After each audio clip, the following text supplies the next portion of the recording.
Assalamualaikum warahmatullahi wabarakatuh.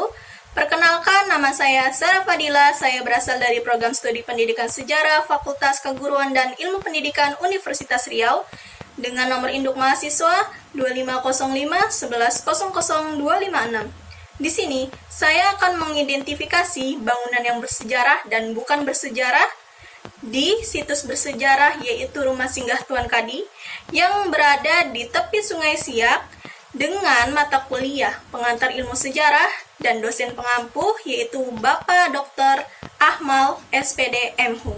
Selamat menyaksikan ya teman-teman. Saya akan menjelaskan terlebih dahulu mengenai latar belakang dari Rumah Singgah Tuan Kadi yang berada di tepi Sungai Siak.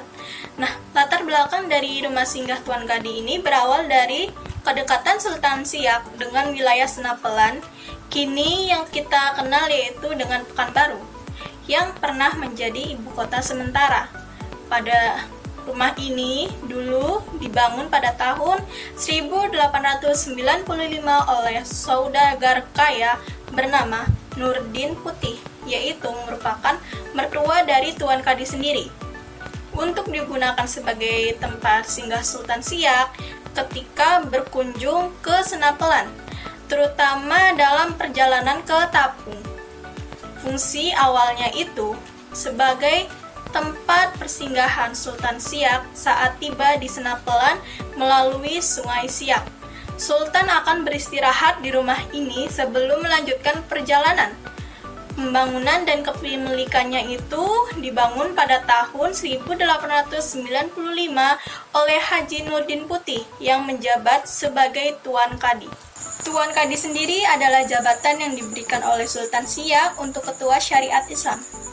Lokasinya berada di Jalan Perdagangan, Kampung Bandar, Kecamatan Senapelan di tepi Sungai Siak, berdekatan dengan Jembatan Siak 3.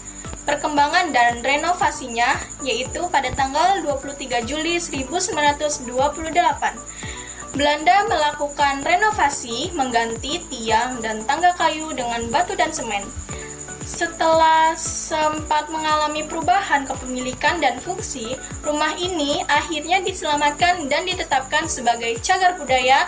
Saat ini, rumah ini menjadi objek wisata sejarah dan pusat kegiatan budaya. Bingkai foto di rumah tersebut menampilkan tokoh-tokoh penting dan peristiwa masa lampau, termasuk keluarga Tuan Kadi yang berperan besar dalam penyebaran agama Islam dan perkembangan pemerintah di daerah itu. Foto-foto itu menjadi sumber sejarah visual yang membantu generasi sekarang memahami kehidupan dan tokoh masa lalu. Kursi dari rumah tersebut adalah perabot asli peninggalan Tuan Kadi yang digunakan untuk menerima tamu penting, termasuk pejabat kolonial dan ulama. Karena itu, kursi tersebut menjadi saksi sejarah dari berbagai pertemuan penting dan menggambarkan gaya hidup serta status sosial pada masa itu. Kedua benda ini memiliki nilai historis dan simbolik, sebab menunjukkan bagaimana kehidupan masyarakat Melayu tempo dulu serta bagaimana pengaruh budaya Islam dan kolonial berpadu dalam kehidupan sehari-hari. Kayu-kayu serta penahan rumah di Singgah Tuan Kadi dianggap bersejarah karena merupakan bagian asli dari bangunan lama yang masih bertahan sejak masa Tuan Kadi hidup. Kayu-kayu itu tidak hanya berfungsi sebagai penopang bangunan, tetapi juga menjadi bukti nyata keterampilan arsitektur tradisi Melayu yang menggunakan bahan alami seperti kayu keras tanpa campuran besi modern. Ada tempat penampungan air yang dibangun bersamaan dengan rumah utama, sehingga menjadi unsur arsitektur bersejarah yang menunjukkan cara hidup masyarakat masa lalu. Pada masa Tuan Kadi, penampungan air digunakan untuk kebutuhan wudhu, mandi, dan kegiatan sehari-hari, mencerminkan tradisi Islam dan kearifan lokal dalam menjaga kebersihan serta pengelolaan air. Selanjutnya itu ada peta. Peta hanyalah benda tambahan, biasanya dipasang belakangan untuk memberikan informasi kepada pengunjung tentang lokasi atau sejarah rumah tersebut. Jadi, peta itu berfungsi sebagai media edukasi, bukan bagian dari peninggalan bersejarah, karena tidak memiliki nilai sejarah langsung.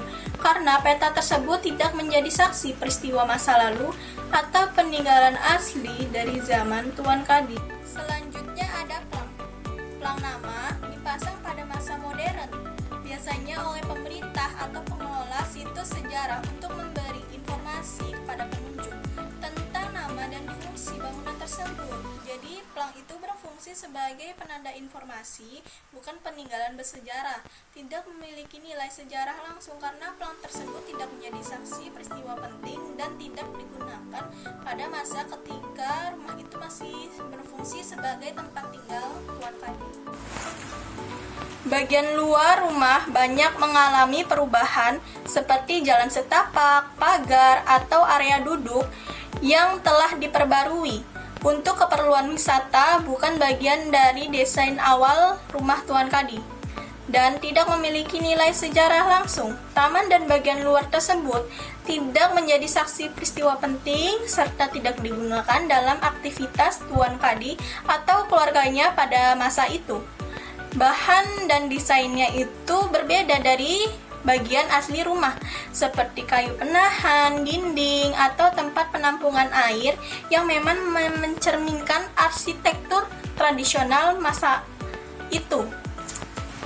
Tiang dan kursi tersebut tidak memiliki nilai sejarah langsung karena dianggap tidak menjadi saksi peristiwa bersejarah dan tidak digunakan oleh Tuan Kadi atau masyarakat pada masa itu. Benda tersebut sering terbuat dari besi, semen, atau kayu baru, berbeda dengan bahan bangunan yang lama, menunjukkan ciri khas arsitektur tradisional Melayu, sehingga tidak memiliki makna sejarah seperti bagian asli bangunan, misalnya kayu penahan dinding atau tempat penampungan air.